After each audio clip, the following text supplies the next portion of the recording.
ইরানের প্রয়াত সর্বোচ্চ নেতা আয়াতুল্লাহ আলী খামেনির শোকযাত্রা ও দাফনের আনুষ্ঠানিকতা যখন চলছে, ঠিক সেই সময়ই নতুন করে উত্তেজনা ছড়িয়ে পড়েছে মধ্যপ্রাচ্যে। দক্ষিণ ইরানে যুক্তরাষ্ট্রের হামলার জবাবে বাহরাইন ও কুয়েতে ৮৫টি মার্কিন সামরিক লক্ষ্যবস্তুতে হামলার দাবি করেছে ইসলামী বিপ্লবী গার্ড আইআরজিসি। তাদের দাবি, একটি মার্কিন MQ-9 রিপার ড্রোনও ভূপাতিত করা হয়েছে, যদিও এ দাবিগুলো স্বাধীনভাবে যাচাই করা যায়নি।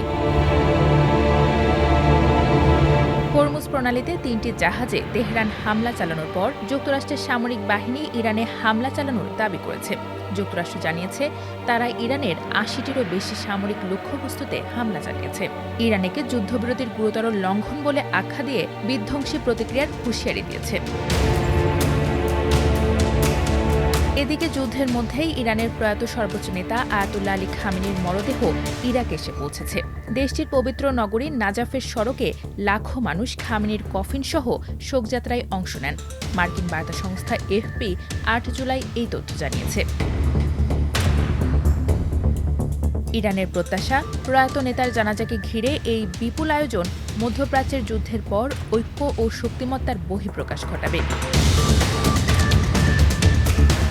ইরানের পবিত্র শহর কোমে শোকযাত্রা শেষ করে খামেনির মরদেহ ইরাকের নাজাফ আন্তর্জাতিক বিমানবন্দরে নিয়ে যাওয়া হয়। সেখানে মরদেহ গ্রহণ করেন দেশটির সামরিক কর্মকর্তা ও জ্যেষ্ঠ রাজনীতিবিদেরা। এ সময় সেখানে ইরানের প্রেসিডেন্ট মাসুদ পেজেশকিয়ান ও প্রয়াত নেতার একজন সন্তান উপস্থিত ছিলেন। এদিকে খামেনির প্রতি শ্রদ্ধা জানাতে ইরাক সরকার বুধবার দেশজুড়ে সরকারি ছুটি ঘোষণা করেছে। সব ধরনের আনুষ্ঠানিকতা শেষে ৯ জুলাই ইরানের নিজ জন্মস্থান মাশহাদ শহরে আয়াতুল্লাহ আলী খামেনির দাফন সম্পন্ন হবে।